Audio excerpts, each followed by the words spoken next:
agua de la llave con absoluta certeza de que es potable. ¿Sí?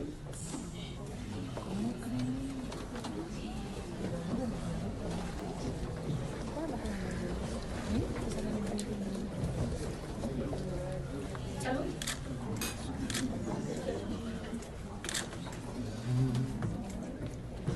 Gracias. Es la primera vez que ocurre. Muy amable. Bien. Ahora les diremos nuestros exámenes después de esta toma de agua. La cara de nuestra valentía es enorme. A ver, presidente, mis 5 minutos para qué. Ahí va. Si llueve, nos inundamos. Y en tiempo de estiaje nos quedamos sin agua. Cuando llega, es por decirlo. Hola, ¿qué tal? ¿Cómo están? Me da muchísimo gusto saludarles en este tercer episodio de Amar Abierto. Este podcast es un espacio creado para analizar y para discutir y para aterrizar los temas que más nos preocupan en la zona metropolitana de Guadalajara y en Jalisco. Y en este episodio vamos a hablar de la terrible crisis de agua sucia que padece la zona metropolitana de Guadalajara. Y lo que más me pregunto es por qué desde hace más de 20 años hemos luchado para que el agua de la llave sea potable y no lo podemos lograr. Creo que porque en el fondo la mayoría de las personas considera que es normal que tengamos que tomar agua de garrafón, de no ser porque hace algunos años el agua empezó a aparecer amarilla, roja y chocolata y ya de plano era imposible bañarse, cocinar, lavarse los dientes, pues ni siquiera nos hubiéramos dado cuenta de que el agua no es potable.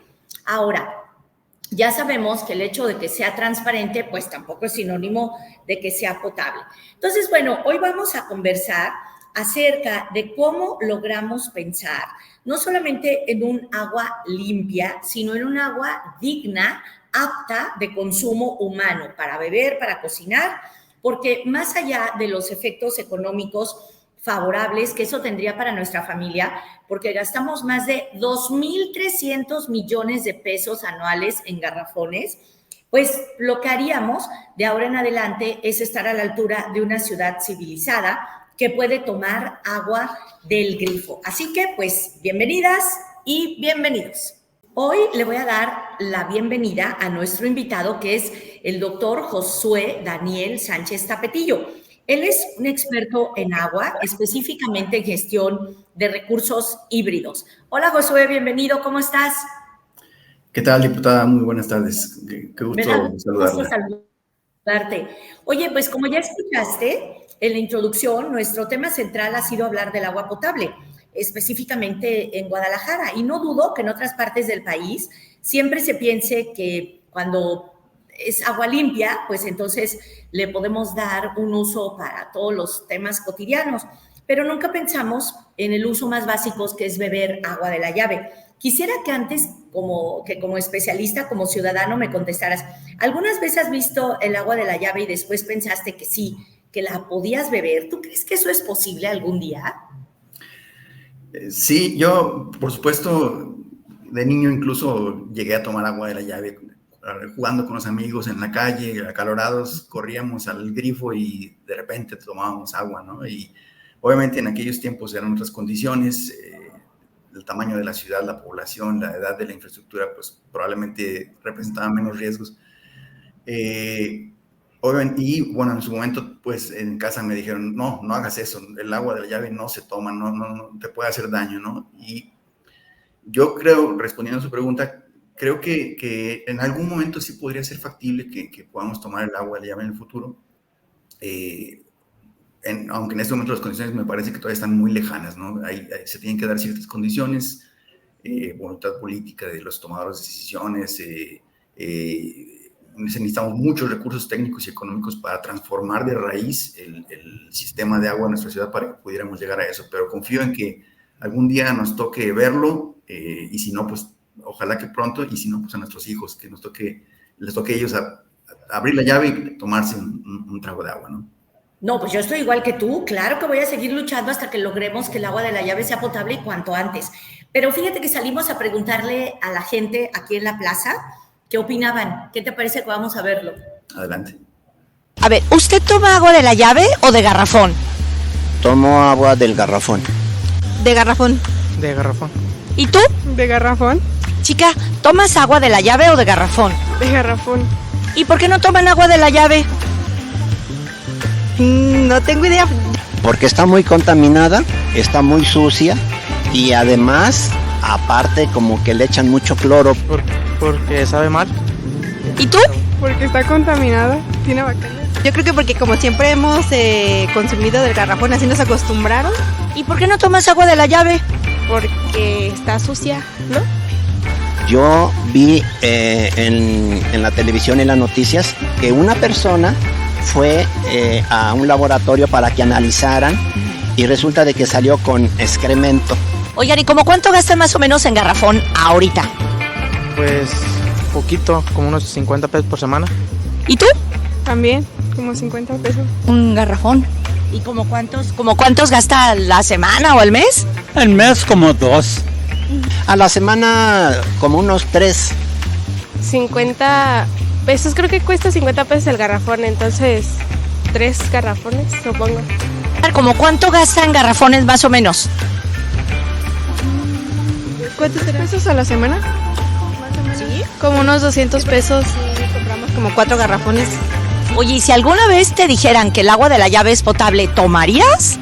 Sí. ¿Y tú? Sí, yo creo que también. Y dime una cosa, si te dijeran que podrías tomar agua de la llave, ¿tomarías? A lo mejor sí. Y si le dijeran que el agua de la llave es potable, ¿tomaría agua de la llave? Sí, porque saldría más barato. Y si algún día le dijeran que el agua de la llave se puede tomar, ¿se animaría? No, la verdad no. Por salud, por mi familia y por mí, no.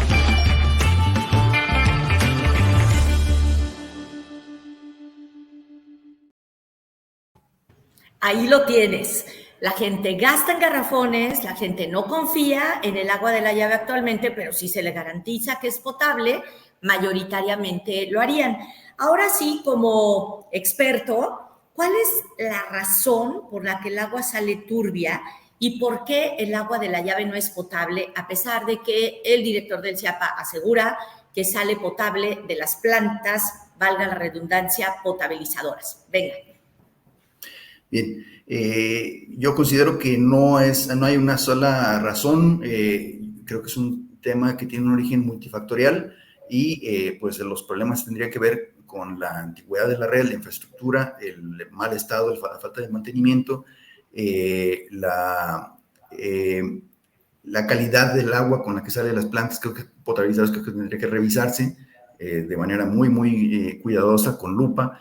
Y el tercer factor, considero yo, que es el hecho de que como no tenemos un abasto garantizado de las 24 horas, los 7 días de la semana, nos obligan a tener almacenamientos que son susceptibles de falla y donde podemos tener puntos de contaminación. Entonces, son cuando menos esos 3 factores los que propician que tengamos el agua con esta mala calidad, ¿no?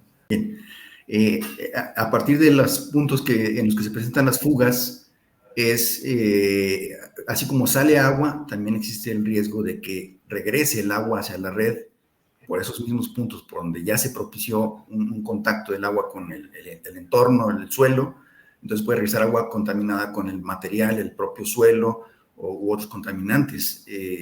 Entonces, por eso es muy importante el problema de las fugas, porque digamos que le rompen o quitan el aislamiento que se tiene de la red para que el agua salga desde las plantas potabilizadoras con la calidad que debe llegar a los hogares.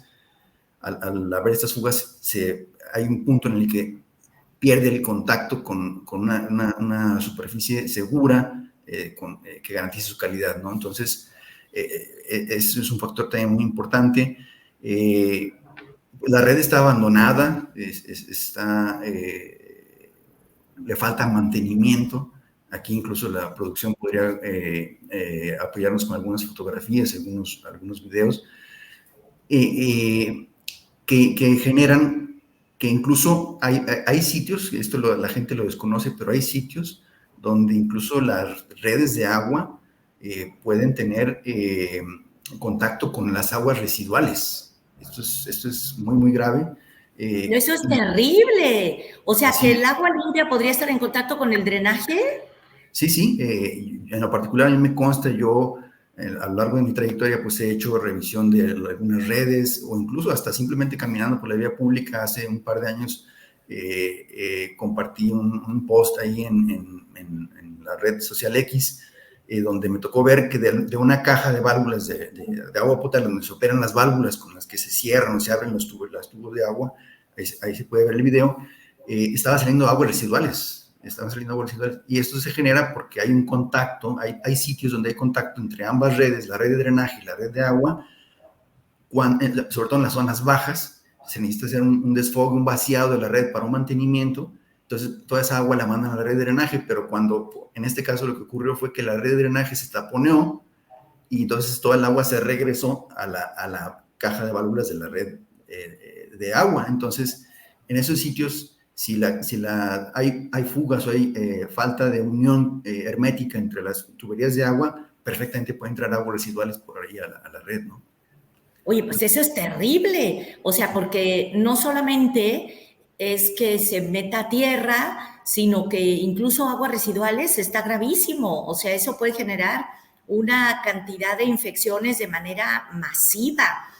Ahora, decía el director del CIAPA que con 8,000 millones de pesos se podía renovar la red de distribución. Entonces, lo que nosotros nos preguntábamos es, ¿por qué no nos pide ese dinero al Congreso del Estado y por qué no lo reparamos? ¿Tú crees que esto es viable en cuánto tiempo? Es viable, definitivamente se puede hacer. Yo creo que hay una falta de transparencia y de comunicación de parte del organismo, porque habla de un recurso. A mí en lo particular 8,000 millones de pesos me parece que es un recurso insuficiente. La tubería, la red de distribución se compone de muchos materiales, muchos diámetros, muchas piezas, muchas cajas, y tendríamos no solo que pensar en renovarla, es decir, la red vieja que tenemos con los criterios con los que se diseñó, si la cambiamos por una red completamente nueva, pero con los mismos criterios, pues seguiría siendo una red apta para el servicio como estamos acostumbrados a recibir el agua, a mandar a nuestros tinacos, a nuestras cisternas, pero no estaríamos cambiando el modelo hacia la aspiración legítima y necesaria de poder tomar el agua nosotros desde la red. Entonces, ¿cómo se tendría que hacer, Josué? ¿Cómo tendría que ser la red perfecta para que sí pudiéramos tomar agua de la llave? Que eso es lo que yo quiero. Un punto muy importante, diputada, es el siguiente. Toda la vida, o más bien nunca se nos ha podido garantizar el abasto 24/7, las 24 horas, los 7 días de la semana. Hay muchas zonas de la ciudad que tienen agua un día sí, 3 días no, etcétera. Entonces, eso nos ha obligado a tener a nosotros nuestras fuentes de reserva, nuestra cisterna, nuestros tinacos en nuestras casas. Y esos son puntos de falla, puntos donde se puede contaminar el agua porque un mal mantenimiento, no hay una limpieza, o incluso, por ejemplo, el año pasado aquí en mi oficina, una ráfaga de viento de una tormenta voló la tapa del tinaco y yo me di cuenta 3 días después cuando el agua empezó a salir verde, ¿no? Entonces, eso surgió porque pues, al faltar la tapa del tinaco, pues la luz del sol con el contacto con el agua empieza a generar algas, ¿no? Esto es, debemos tener un tinaco y una cisterna porque como el CIAPA no nos garantiza que vamos a tener agua a las 24 horas, los 7 días de la semana, hay que tener estas reservas. Incluso ellos mismos, en todas las factibilidades que emiten, exigen a los desarrolladores de vivienda, industriales, etcétera, que en sus proyectos consideren cisternas y tinacos con una reserva para cuando menos 48 horas. O sea que desde ahí está mal la cosa. Está mal porque para que se garantice, si queremos que yo abrir el grifo, pueda tomar un vaso con agua, el agua no tiene que perder nada de su calidad potable al salir desde la planta potabilizadora hasta que yo abro la llave. Pero si yo dejo puntos abiertos como estas cisternas o tinacos donde el agua se puede contaminar, más allá de las fugas, todo esto, que cuando se hace una reparación en la vía pública, también se rompe el pavimento, se hacen excavaciones, retiran el tubo roto y por ahí también se mete material contaminante, ¿no? Pero bueno, son esta serie de factores que propician pues este problema, ¿no? Y bueno, yo, si me lo permite, yo tengo, por ejemplo, la inquietud, y otros ciudadanos también, un buen amigo, Juan Pablo Macías Salazar, el año pasado solicitó vía transparencia al CIAPA pruebas de laboratorio de la calidad del agua de las plantas potabilizadoras una vez que pasaron por todos los procesos de potabilización, y los mismos documentos que proporcionó el CIAPA, los tienen disponibles y los puede compartir, hablan de que muchos parámetros de la norma oficial mexicana que regula la calidad del agua para consumo humano no se monitorean, no se miden adecuadamente en las potabilizadoras, o incluso en otros casos donde sí los están midiendo, pues salen excedidos de la norma, ¿no? Incluso por ahí en sus resultados que le compartieron aparecen presencia bacteriológica, ¿no? E. coli, ¿no? Esta bacteria. Entonces, el CIAPA tiene una postura de que de las potabilizadoras el agua sale en perfectas condiciones, pero los mismos documentos que comparte ya transparencia demuestran que hay algo que no está bien ahí, ¿no? Entonces, ese es otro de los factores que en conjunto con la edad de la red, con todo este problema que necesitamos cambiar la red de distribución y modernizarla a criterios, como le digo, ya como se manejan en otras ciudades, y no aquí donde tenemos puntos en las esquinas donde se puede meter. Usted abre una caja de válvulas donde se opera la red de distribución y se va a encontrar con lodos, con basura, asolves.